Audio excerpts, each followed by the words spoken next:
Have you ever felt like time is just passing you by? Everyone else seems to have reached certain phases in their lives, but for you, it seems like you are just there. Today, I'm joined with Diana Nanteza, a hair and fitness expert who speaks about her journey, struggles, and how she got where she is today. In today's episode, hair and beauty collides with fashion.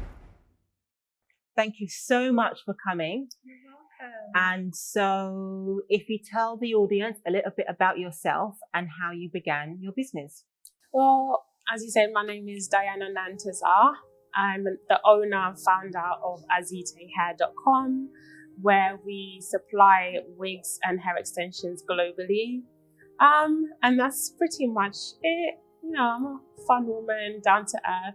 I like to live life to the fullest, and that's about it, really. And so before running your business, you were also a hairstylist. Yes. So if you tell us a little bit about how you started out.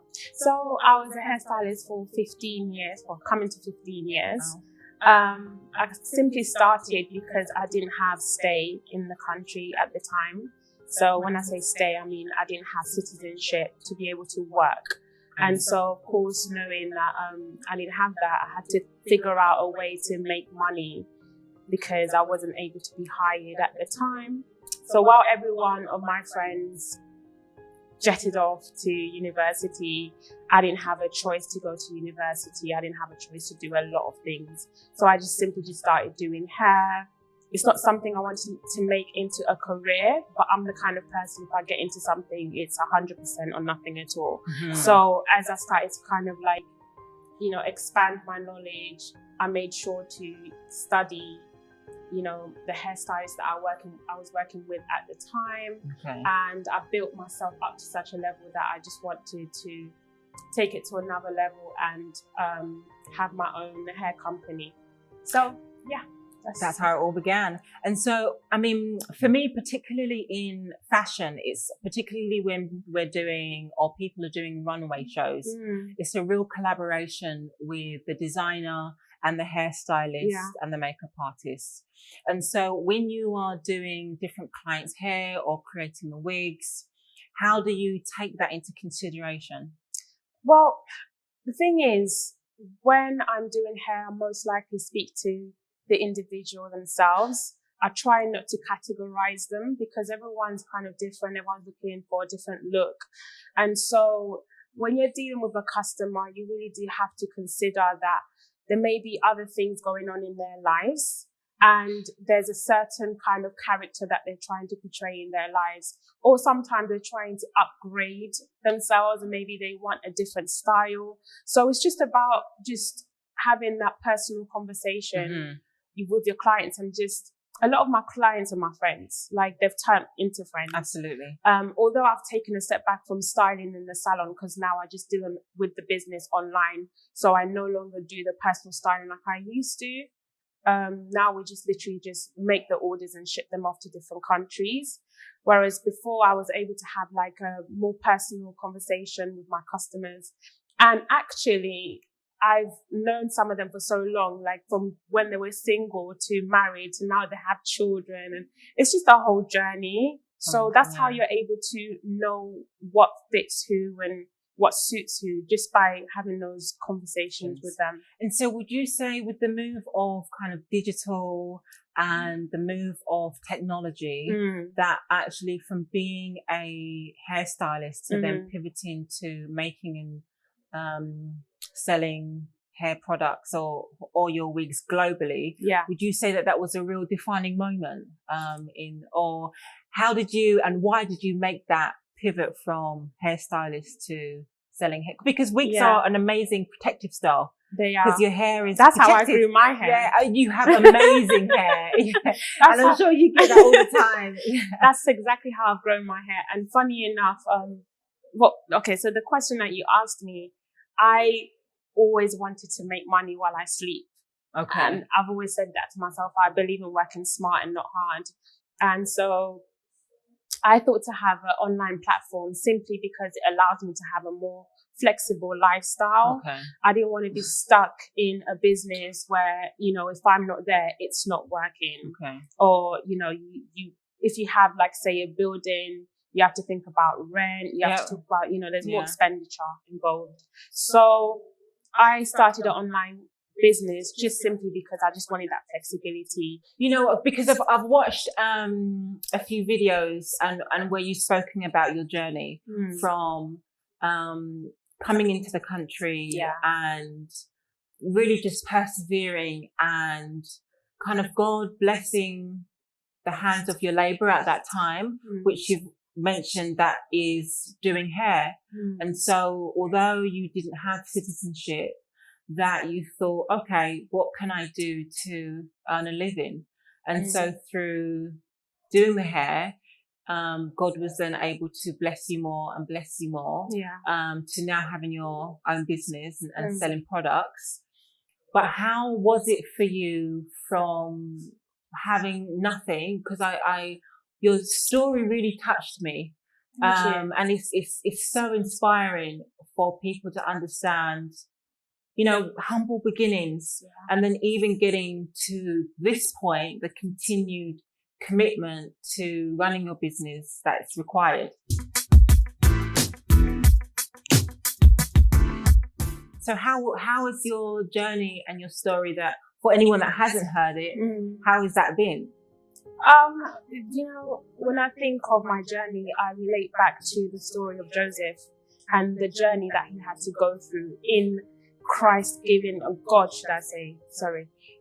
the gift that he had, and being able to see visions and interpret dreams like he was able to. At some point, he thought his gift was almost like a curse. He didn't understand it, and that happens to us a lot. And I never wanted to get into hair. I knew I had a gift of art because that's what hairstyling is. Absolutely. But I'd say my journey started because I was so desperate to make money, and I had other options that were illegal at the time. Where I was staying, actually, one of the hostels I was staying in, there was a lot of like prostitutes that were staying in the place that I was. There was a lot of drug dealers, because when you're looked after by social services, you don't have a choice of where they put you. So at a young age, from the age of 16 to 24, I was looked after by social services, and social services obviously being a welfare system that we have in the UK. Yeah. And so going through that system, that's not easy. It's not easy, especially at a young age. I was like 17, living in like a hostel with men, and they were way older than me. They were on drugs, and I was able to maneuver myself in different situations. And so when I did get into hair, for me, it was just about, I kept seeing the future of Diana. So I never live in the present that I am now. I always live in the person that I want to become. So whenever I was making decisions, I always based them on how I want to be in the future. How is this going to affect me in the future? And when I think of my story, it just really relates with Joseph and him not really understanding, first of all. And then second of all, his gift being one that is going to bless others. But at the time, it doesn't seem like it. So as I was doing the hair and so on, yes, I was making some money, but I was also helping people and advising them. A lot of my customers have, their own issues that they bring, and I was able to advise them. And then I made the decision that whatever I make, I want to share. And that's when I went into like the non-profit organization that I have, which is Azite Love. So it's a journey. It's if I was to encourage anyone, I would say just really trust in the process, because that's what it was for me. I'm never in a hurry to get there. I love process. It's not enjoyable, but it's beneficial. Origin, purpose, and the future. 3 important words to unravel your essence. It's about discovering who you are. The reason for your being and where you're heading to. Every day is a voyage of unearthing new things, Yet, discovery doesn't have a final destination on Earth.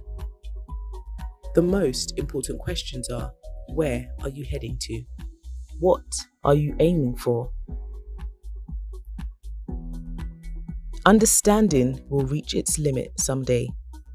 Motivational speeches will be over one day. All that seems most important will become non-essentials later on. Until then, we have these three things to lead us aright: faith, hope, and love. And the best of the three is love. Love never dies. Love never fades away. Trust steadily in God. Hope unswervingly, but most importantly, love extravagantly. God is love. loveworlduk.org/on-demand.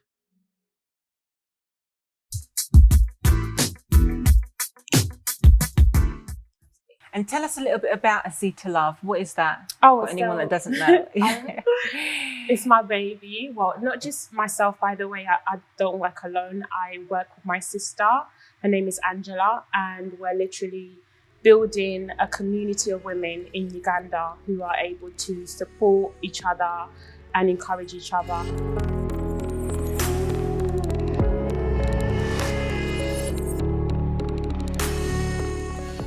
We've got Azita Love, and under that umbrella, we support schools in Uganda with books, toys, and clothes, which we donate to them from people that we know, from items that we collect from our customers and friends and family.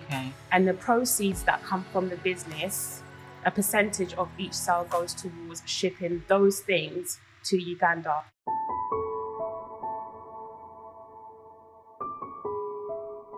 Aziti visited us here one time. That is Diana.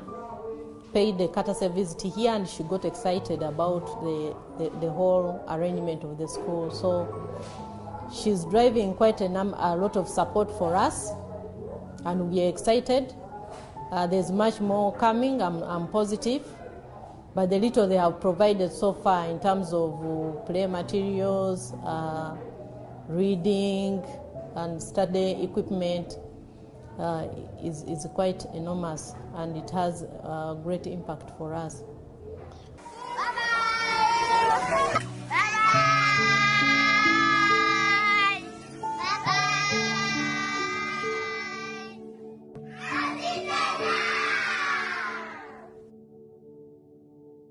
So that's one aspect of it. And then the other part of it is the empowering women part, which we have like almost 50 women at the moment that we mentor, that we look after.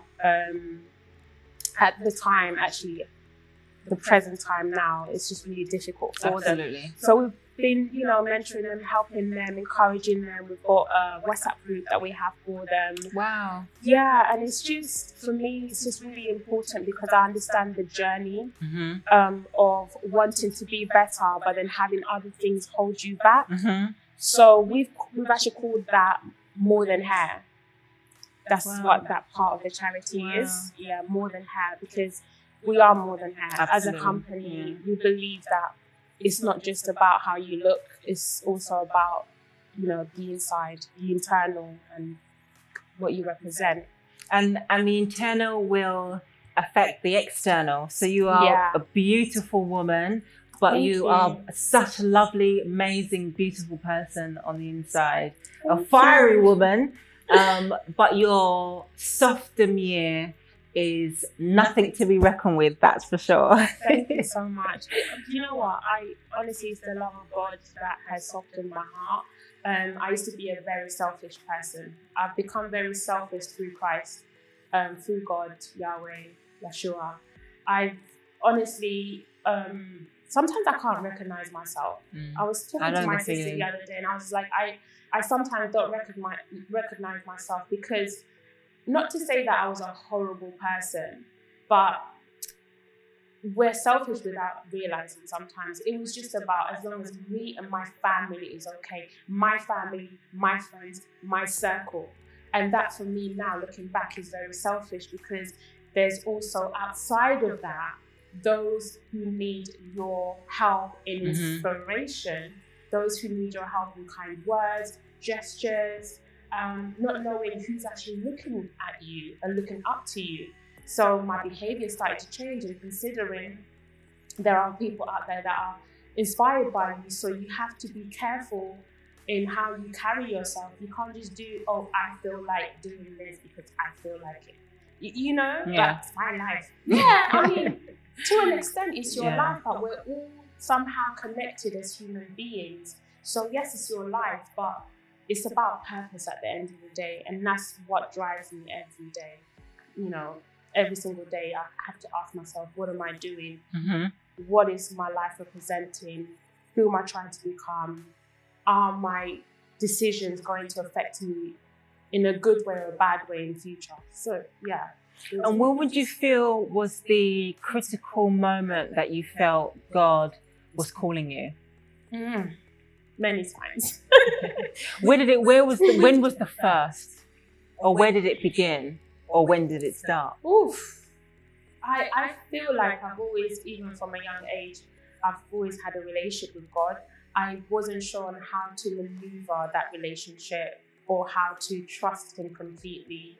I think for the past few years, I struggled a lot with understanding purpose. And it was just this thing of like, okay, I want to have a good life, but is that all I'm here to do? Is to work, go home, have a good life? No, you know, I didn't understand purpose. And I think maybe the crucial moment for me is when I went to Uganda. Okay. And I just started to really see how people are living and how sheltered we are in the Western society. We're in this like cocoon. Yep. Where, you know, and the hustle and bustle of life, you've got to keep going, the circle just keeps going, and you're just paying bills, going home, paying bills, and life is just passing you by. And so when I went to Uganda and I started to see how people are living in terms of not having enough but still having that peace within themselves, or even what role I can play, rather than going to Uganda and complaining that, oh, the electricity is always going off, and oh, the roads aren't done, or, you know, oh, Africa's this and Africa's not developed. What part am I playing in helping my people move forward? And so those questions started to come, and I thought, well, there's a gap here, and I'm needed here. I'm not to say that I'm not needed in London, of course, but there's so many organizations in London, and I almost like asked myself, well, where needs me the most, London or Uganda? And that's when the question came of like, God, what should I do? You lead me, because there's no way I'm able to do this by myself. I want to help my people, can't help everyone, you know. And I had this kind of like answer that I feel I had in saying, stop focusing on you. The moment I stopped focusing on myself, I started to see my purpose. You know, you could be the most perfect person, you could be the strongest person in mind, but the moment you start to meditate on something, eventually you will become that thing, as I said, you follow and become. So who are you following? Who are you allowing into your mind? Who are you allowing to control the conversations, the small voice? Remember, who are you inviting into your mind to have those small conversations when you're alone, when all your friends are away, and it's just you and that voice? So I encourage you to stay in your lane. Stop comparing yourself. You cannot compare yourself to someone who does not know you, or someone that's never walked in your shoes. You are the only person that knows the struggles. The only person that knows my journey, even though I'm telling you my journey now, is myself. May I borrow your glasses, please? I don't like glasses. Let me try these on. Girl. I can't see. Not because Not because there's something wrong with me, but I can't see because I'm using the wrong lens. I'm using the wrong lens. Why am I using someone else's lens to see? Why must you be someone else in order for you to be you? How do you deal with the marketplace, particularly within Britain, and running a global hair business and the competitiveness of running a hair business? Do you know what? I'll be honest, like I learn and I'm inspired by a lot of things, especially those in the same industry as me. I learn a lot from them, and I always have ideas. Mm-hmm. I don't believe anyone could ever go into my head and take every idea that I have. Therefore, even though there's competition, I believe so much in what God has shown me, the vision that He's shown me, that I don't really see competition.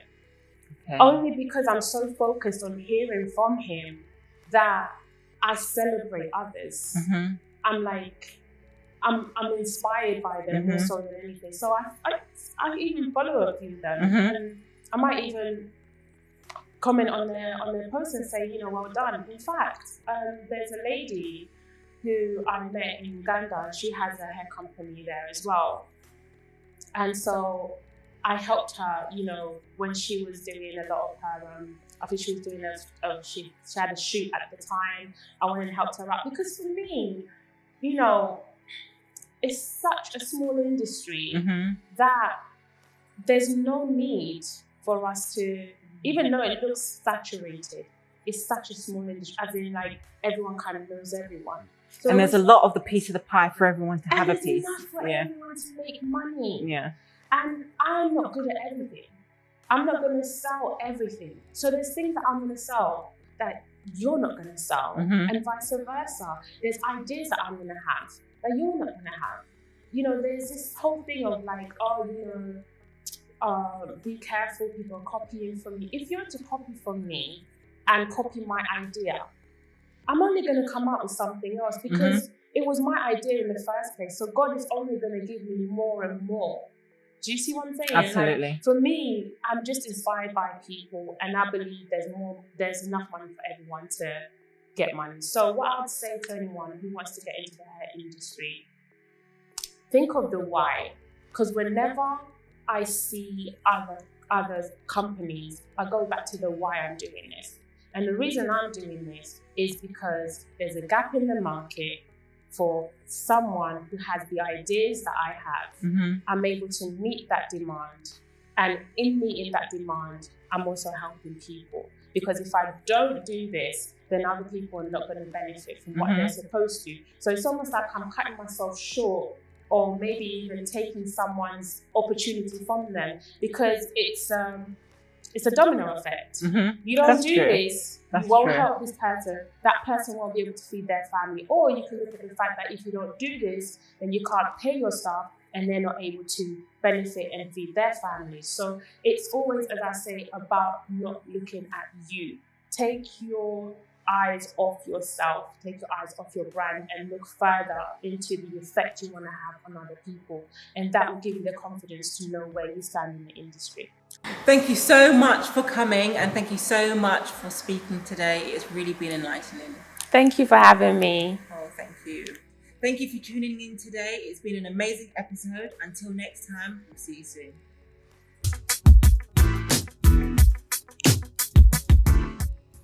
Make it your priority to be in sync with God's will and timing for your life, His word, and act on His instruction, and be fully convinced that God is more interested in and passionate for your success than you could ever be.